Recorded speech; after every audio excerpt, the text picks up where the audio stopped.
آریان اور امیر کے درمیان تو ہونے والا ہے بہت ہی دھماکے دار پھڈا۔ ہوگا کچھ یوں کہ مہک، جو کہ اتنے عرصے سے اپنے اختیارات کا بہت ہی ناجائز فائدہ اٹھا رہی تھی، اور پھر جانتی بھی ہے کہ فبیہہ کسی کی ناجائز بات برداشت نہیں کرتی، لیکن اختیارات مل جانے کے بعد وہ فبیہہ پہ نوکروں کی طرح حکم چلا رہی تھی، جیسے اسے گھر کی مالک بنا دیا گیا ہو۔ اب فبیہہ بھی اس کی چال اسی پہ الٹ دیتی ہے۔ آصف صاحب کے پاس جاتی ہے اور انہیں کہتی ہے کہ مجھے لگتا ہے مہک بھابھی، جو کہ ماں بننے والی ہیں، تو انہیں اب آرام کی ضرورت ہے اور ہم سب کو مل کے ان کے آرام کا خیال رکھنا چاہیے۔ تو یہ جو گھر کی ذمہ داریاں آپ نے ان کو دے دی ہیں، میں چاہتی ہوں کہ آپ مجھے یہ اختیارات سونپ دیں تاکہ ہم مل جل کے مہک بھابھی کو آرام بھی دے سکیں اور ان کا خیال رکھ سکیں۔ آصف صاحب کو بھی یہ مشورہ کافی پسند آتا ہے اور انہیں تو یہی لگتا ہے کہ فبیہہ مہک کی بہت زیادہ ہمدرد ہے، اسی لیے اس کا فائدہ سوچ رہی ہے۔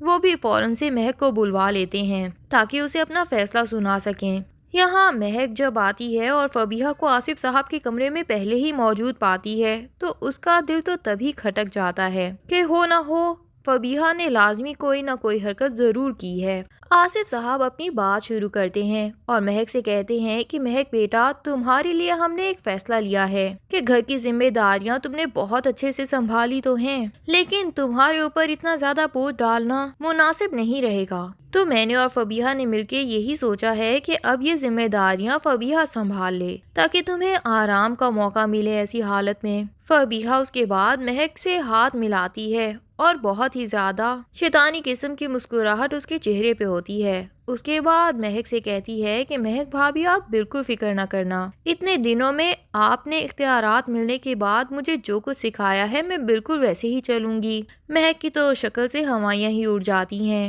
دراصل ایک ہی دن پہلے جو فبیہہ اپنے چھوٹے بھائی کو بھی اپنے گھر لے آئی تھی، کیونکہ اس کی ماں کے جانے کے بعد اس کے چھوٹے بھائی کو گھر میں سنبھالنے والا کوئی تھا نہیں، تو مہک نے اختیارات ہونے کی وجہ سے بہت ہی زیادہ ناانصافی کی، اور فبیہہ جو کہ پہلے ہی دونوں بچوں کو سنبھال کے بہت تنگ آ چکی تھی، مہک اس کا دروازہ زور زور سے کھٹکھٹا کے کہتی ہے کہ ان دونوں کو جلدی چپ کرواؤ، میرے سر میں درد کر رکھا ہے۔ اب فبیہہ بیچاری تو یہی کہتی ہے کہ میں کیا کروں، زین کو ابو کے گھر سنبھالنے والا کوئی نہیں تھا، اسی لیے میں اسے بھی یہاں لے آئی ہوں۔ پر مہک کو اس پہ تھوڑا سا بھی رحم نہیں آتا اور وہ صاف ہی کہہ دیتی ہے کہ تم یہ ہمدردی کے ووٹس حاصل کرنا اب بس بھی کرو، جب بھی دیکھو کوئی نہ کوئی ہمدردی کی بات کرتی رہتی ہو، جیسے اور کسی کی زندگی میں تو کوئی مسائل ہیں ہی نہیں، صرف تمہاری ہی زندگی میں مشکلات چل رہی ہیں۔ یہ کہہ کے وہ وہاں سے چلی جاتی ہے اور اس کے بعد جب کچن میں دیکھتی ہے کہ ماسی بھی فبیہہ کے بچوں کے کام کرنے میں مصروف ہے تو اس کو زور زور سے ڈانٹنا شروع کر دیتی ہے کہ میرا ناشتہ 8 بجے تک بن جانا چاہیے تھا اور ابھی تک تم فبیہہ کے کاموں میں ہی لگی ہو۔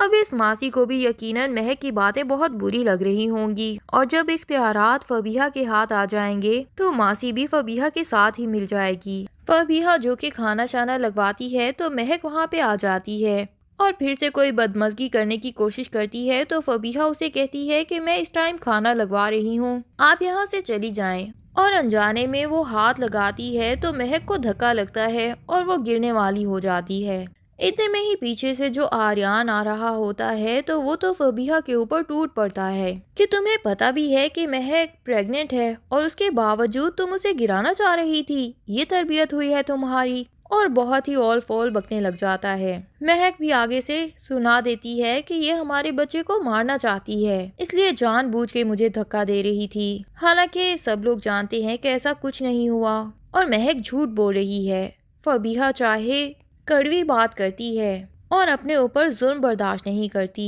لیکن وہ کسی کے ساتھ جھوٹی چالاکیاں نہیں کرتی، پر مہک اور آریان مل کے اس ٹائم فبیہہ کو اتنا زج کر دیں گے کہ جب امیر رات کو آفس سے واپس آئے گا تو فبیہہ رو رو کے اسے ساری روادات سنائے گی کہ کس طرح آریان بھائی نے بھی مجھ پہ چیخنا چلانا شروع کر دیا اور یہ تک نہیں دیکھا کہ مہک بھابھی جھوٹ بول رہی ہیں اور مجھے اپنی صفائی میں کچھ بھی بولنے کا موقع تک نہیں دیا۔ اب امیر کو جب یہ پتا چلتا ہے کہ اس کے پیچھے فبیہہ کو اس کے بھائی نے یوں بے عزت کیا ہے تو اس کی برداشت کی حد بھی ختم ہو جاتی ہے اور وہ تو اپنے بھائی کے اوپر ہی شروع ہو جاتا ہے کہ آپ کو ہرگز فبیہہ سے اس طرح بات کرنی نہیں چاہیے تھی، اور دیکھا جائے تو یہ کہیں نہ کہیں ٹھیک بھی ہے، عورتوں کی لڑائی میں بلا وجہ گھر کے آدمیوں کو نہیں گھسنا چاہیے، ورنہ وہ تو ایک سائڈ کی بات سن کے ناانصافی ہی کرتے ہیں۔ المیر جو کہ جانتا ہے کہ فبیہہ کسی کی ناجائز بات برداشت نہیں کرتی اور ابھی ابھی اس کی ماں کی ڈیتھ بھی ہوئی ہے جس کی وجہ سے اسے دو بچے سنبھالنے پڑ رہے ہیں،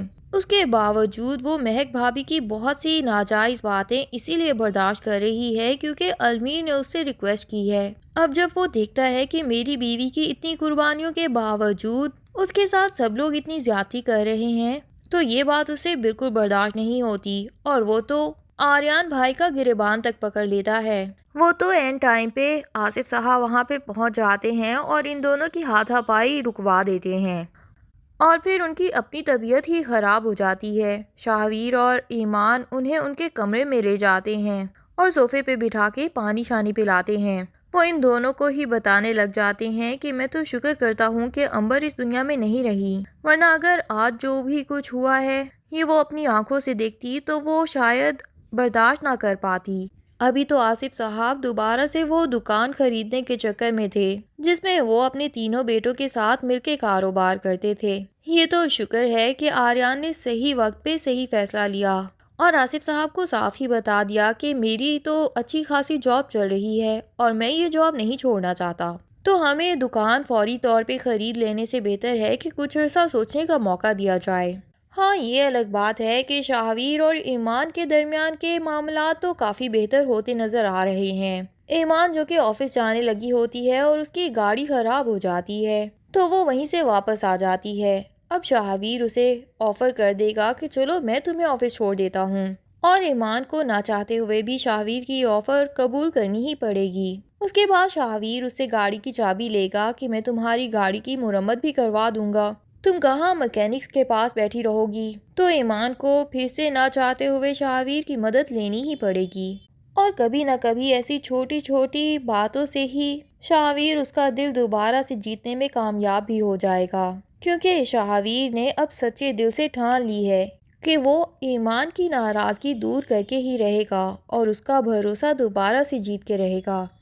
ایک بات جو کہ میری امید کے خلاف ہوئی وہ یہی تھی کہ فبیہہ کی والدہ ایسے وقت پہ وفات پا گئیں جب مہک خود بھی امید سے ہے۔ ویسے تو اس بات کی بہت خوشی ہے کہ مہک کو اللہ تعالیٰ نے موت ذاتی طور پہ اپنی ہی اولاد سے نواز دیا، کیونکہ یہ کمی تو زندگی میں کسی بھی انسان کو نہ ملے۔ لیکن کہیں نہ کہیں مجھے یہی امید تھی کہ شاید فبیہہ کی والدہ کی وفات کے بعد زین کی حفاظت کے لیے کوئی موجود نہیں ہوگا، تو پھر مہک بھابھی جو کہ پہلے بھی زین کی ایک دو دفعہ حفاظت کر چکی ہیں وہی اس کا اتنے اچھے سے خیال رکھیں گی کہ اس کے بعد فبیہہ اور اس کے والد یہی فیصلہ لیں گے کہ زین کو مہک اور آریان کو ہی گود دے دیا جائے۔ لیکن ان کی اپنی اولاد بھی اللہ کا ہی فیصلہ ہے اور اللہ کے ہر فیصلے میں بہتری ہوتی ہے۔ بس اب تو انتظار ہے راحم اور مسکان کی شادی کا، ان کی شادی بھی جلدی سے خیر خیریت سے ہو جائے اور اس کے بعد ڈرامے میں سب کچھ بہترین ہو جائے۔ لیکن ان کی شادی ہونے سے پہلے گھر میں ہونے والے ہیں بہت سے ہنگامے۔ ابھی تو ماہنور اور اس کی ماں بھی ایک دفعہ پھر سے واپس آئیں گی پورے جوش و خروش کے ساتھ، اور ان کے آنے کے بعد گھر میں کیا کیا ہنگامے ہوں گے یہ سب جاننے کے لیے ڈرامے کی اگلی ایپیسوڈز کا انتظار کیجیے۔ تب تک کے لیے اللہ حافظ۔ ویڈیو پسند آئے تو لائک اینڈ کمنٹ کرنا نہ بھولیے اور چینل کو سبسکرائب کر لیجیے۔ شکریہ۔